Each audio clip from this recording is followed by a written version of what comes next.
Hi everyone, Anthony Morganti here. I'm sure most of you know by now that over a week ago, Adobe released a new version of Photoshop. It's now Photoshop 2026, and I haven't done any videos on it at all until today. In today's video, I'm going to show you what's new and exciting in this, the latest version of Photoshop, Photoshop 2026.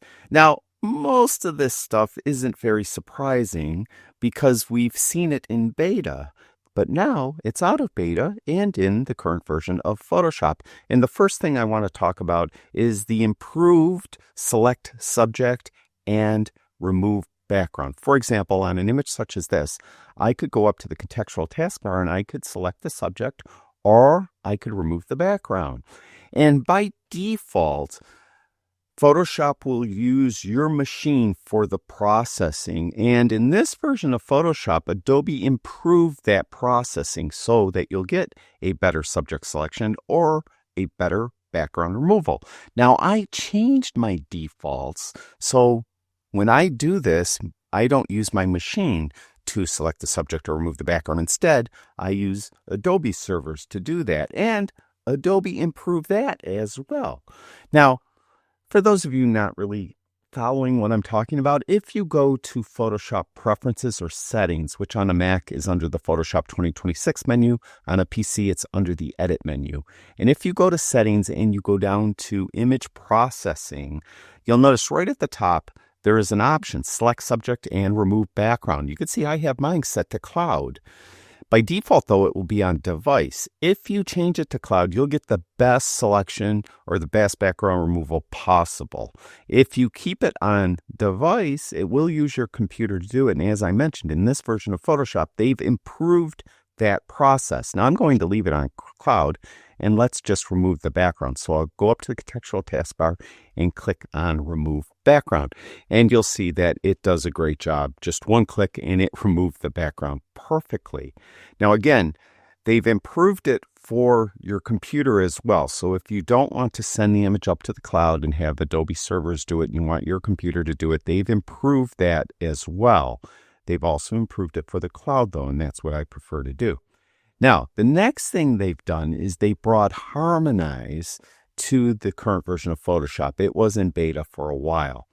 What I'm talking about is if you have two relatively different images that you're making a composite out of, you could harmonize them so that it looks like it's a real scene. For example, if I take this image of the clipped out model and I put her in this scene, kind of this night, kind of almost spooky scene of this street, you could tell that it probably won't look right because the model was shot in a studio with studio lighting, and of course the street just has the street lighting. So let's do it anyway. So I have the Move tool. I'm going to click on the model, drag her up to the tab that has the image of the street, and drop her there. You can see that she's considerably bigger, so I need to fit her to the street. So what I'm going to do is hit Command minus on my Mac a few times. It's Control minus on a PC.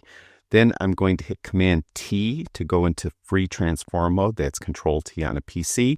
And then I could grab any of these handles and shrink her down so it looks like she belongs in the scene.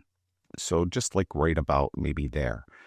And then we'll click the little check mark to commit to that transformation. Then I'm going to fit this to screen by hitting Command 0 on my Mac. It's Control 0 on the PC. So I have her standing in the street, and as you could see, it just doesn't look right. The lighting isn't right. There's no shadow being cast, nothing. Well, that's where Harmonize comes in. On the contextual taskbar, you'll see there is now a button called Harmonize. That will always show up when you have a composite layer set like I do. Now, if you aren't seeing the contextual taskbar, go up to Window, and then at the very bottom or near the very bottom, you'll see contextual taskbar. Make sure that's clicked on. Once you click Harmonize, what it will do is it will relight the scene, mainly the model in this case, so that she looks like she fits in the scene, and it will also cast a shadow. And you can tell she's primarily being backlit here, so the shadow should be coming towards the camera. And what it will do is it will give you 3 variations, and you can see here's the first variation, and that looks very good. You can see we have lighting over here. that's front lighting her. And then you have the back lighting for the entire scene, and you see the shadow is being cast perfectly. But then in this variation, you can see the lighting is different where it's more on her face. I don't care for this one as much. And then here's a third one, which is maybe a compromise of the two. And that still looks very good. So in my opinion, it's either the first one or the third one. And probably the third one is probably a little more realistic for what she would be lit, or the way she would be lit in the scene. So I like that one. So this harmonize feature is now in the current version of Photoshop. And I think that it works pretty well. The next thing I want to talk about is generative upscale. They have now Topaz Gigapixel and Topaz Bloom in Photoshop. For example, I have this image here. This is a heavily cropped image of a green heron that I took a long time ago. And when I say it's heavily cropped, it's heavily cropped. If I go up to image and I go to image size, you'll notice it's 1162 by 1743 pixels. So it's pretty small. I'd like to upscale it. So to upscale it in Photoshop, you would go up to image and then down to generative upscale. And you'll notice that we have the Firefly upscaler. This is Photoshop. This is the Photoshop upscaler that has been here for a little while. If I click that drop down, you could see there's two other models. There's partner models, and you can see there's Gigapixel and there's Bloom, both by Topaz Labs. You'll also notice there's a little crown here. That means that these are going to cost you generative credits if you use either of these two models. But let's try Gigapixel first. So I'm going to use Gigapixel, and for speed, because it'll be a little faster, I'm going to keep it at 2x. I could do 4x, but that would take a little longer to render. So let's go with 2x. You'll also notice above that we have an option for face recovery. Sometimes if you upscale an image with people in it, it will make their face look funny. So you could hopefully stop that from happening or prevent that from happening by clicking on face recovery. So let's just upscale it. The resultant image will be 2324 by 3486 pixels. So we'll upscale this. Now you'll notice that it's upscaling with Topaz Gigapixel. What it will do is it will open the image up in a new tab. So it's going to be on its own tab. You can see I have tabs going across. We have the original tab, the original image I worked on where I clipped out the model. Then we have that street. Then I have this one. Then I have a couple more for other things I'm going to cover in this video. So we have our upscaled image. You'll notice it comes with a mask and it comes with a brush, and it will be letting you paint in black. So if, for example, there was something upscaled that I didn't want in the image, I want from the original image, I'd be able to paint in black on the mask, and it will allow the original image underneath to come through.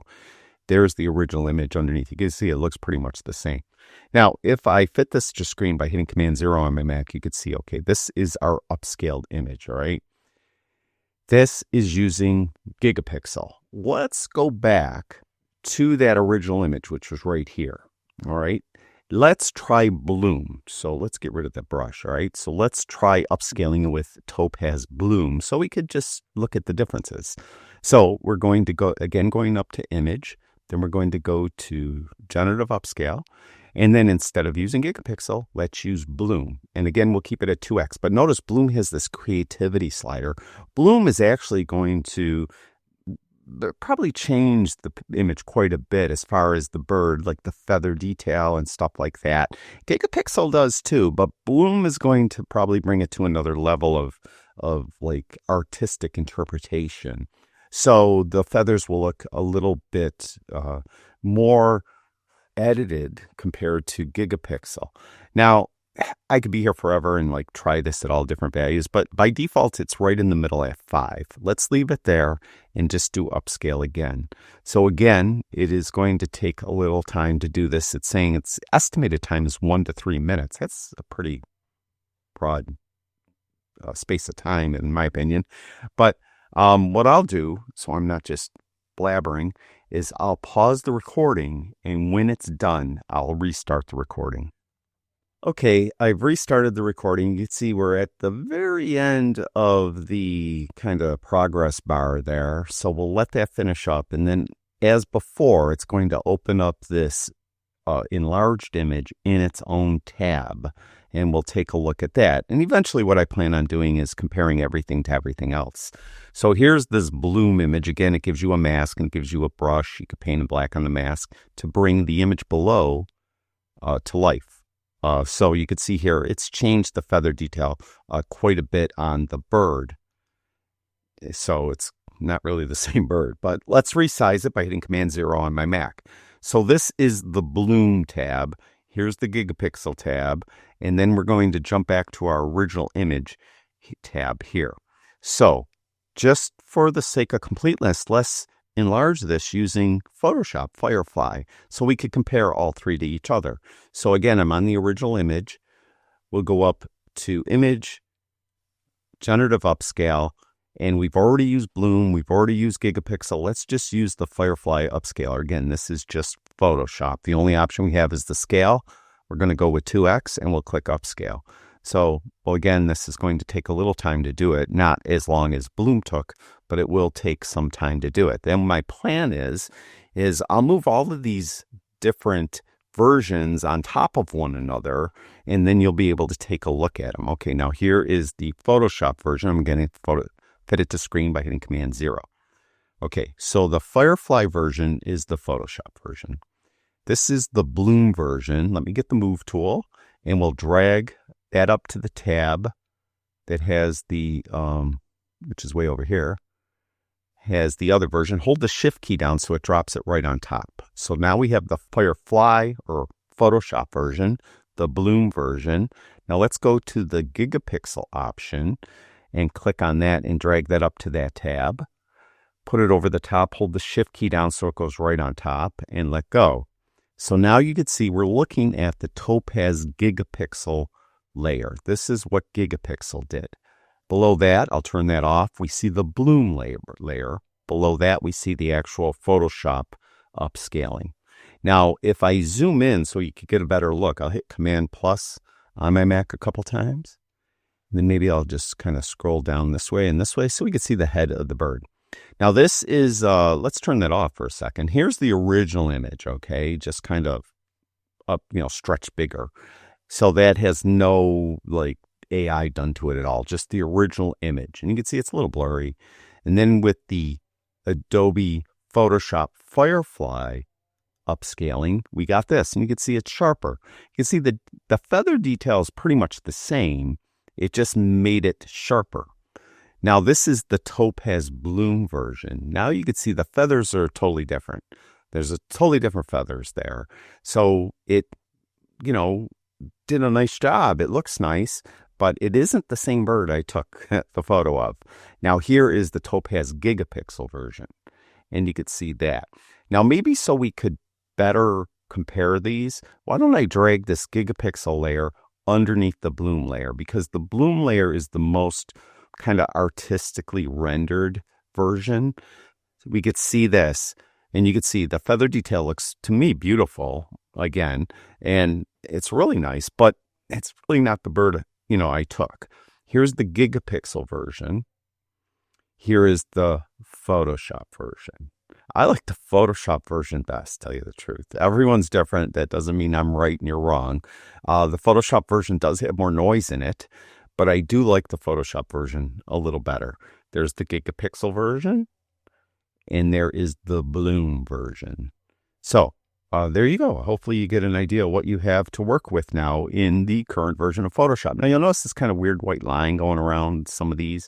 I'm not really sure why that is there.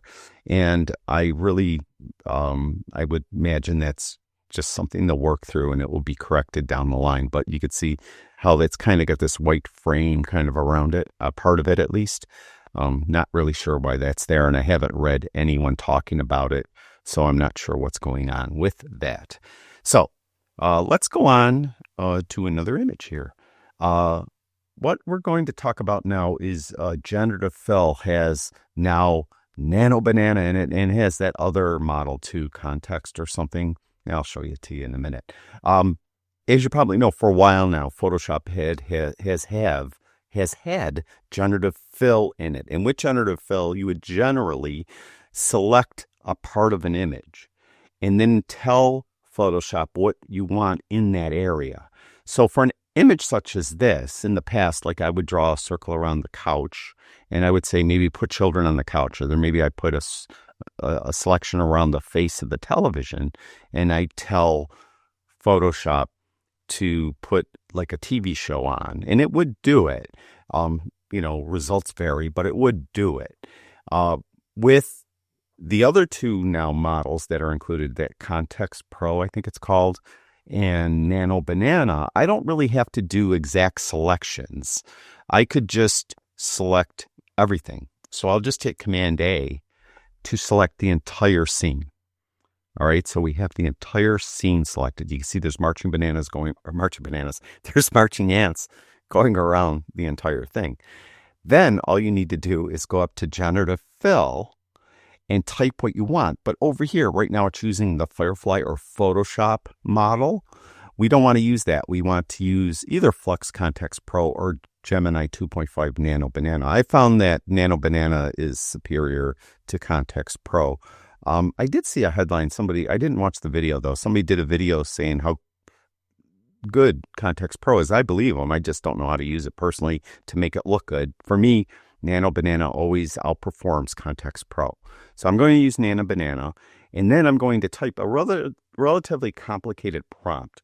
I'm going to write children sitting on the couch watching cartoons on TV. All right, I'm going to select all that because I'm going to have to type that one more time, or maybe even two more times, but we'll just select that so I don't have to type it out each time, and we'll click Generate. And again, we're using Nano Banana, which is Gemini 2.5 to do this, and we'll click Generate. What will happen is it will give me one variation. So when you use Nano Banana or this Context Pro, it will not give you three variations, whereas Firefly will give you three variations. And with that, you'll see there's children sitting on the couch, and we have a cartoon on television. And you can see it did a very, very, very nice job, if you ask me. But for the sake of completeness, let's try that Context Pro. So you notice I turned off the Nano Banana layer. As a matter of fact, let me rename that Nano Banana. Okay. Then let's go down and go to this layer now where we started. Again, select everything, hit Command A on my Mac controlling the PC. We'll go to Generative Fill, and I didn't try this ahead of time with Context Pro, so we'll see. We're going to put in that same exact prompt, word for word, but instead of using Nano Banana, we're going to use Flux Context Pro, or what is it called again? Yeah, Context Pro. I've named it right. Okay. And then we'll click Generate. We'll see how this does.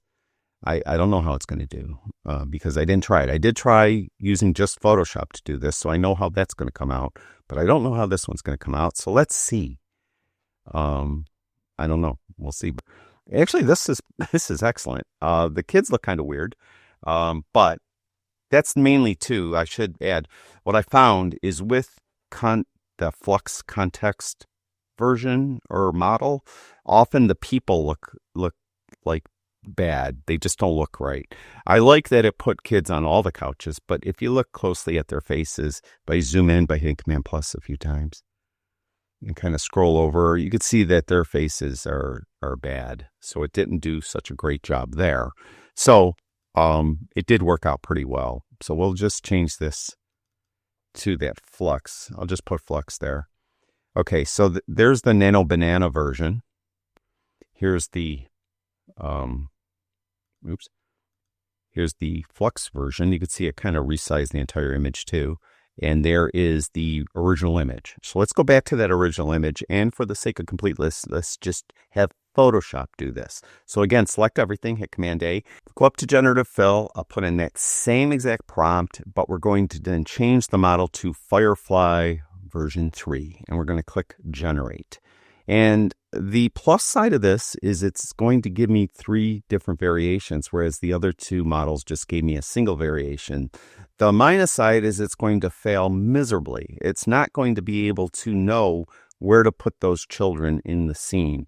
As you can see, it just gave me 3 little kids sitting on a couch. This one has 2, and that one has 2, but maybe you got a cartoon in the TV back there.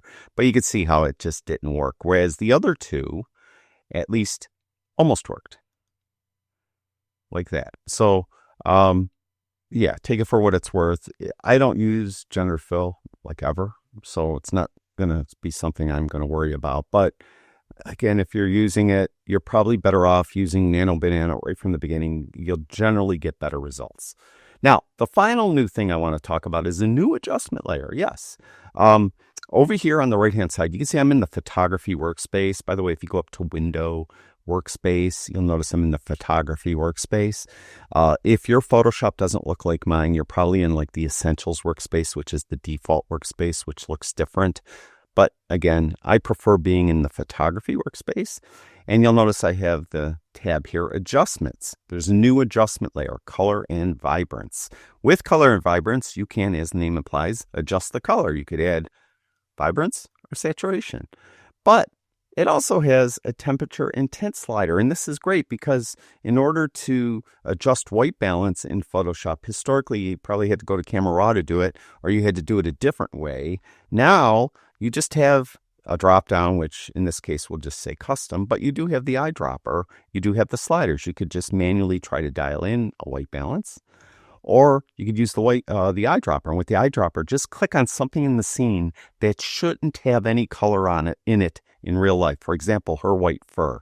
Just click on that and it will automatically adjust the temperature and tint sliders accordingly so that you have at least more proper and correct white balance. And in this case, you could see what it did. So this is a nice new addition, this adjustment layer. I'm sure I'll be using this quite often. So that's everything. It's new and exciting in the latest version of Photoshop 2026. I did do a video talking about what was new and exciting in the latest version of Lightroom Classic. If you haven't seen that, I'll have that linked in the description below this video.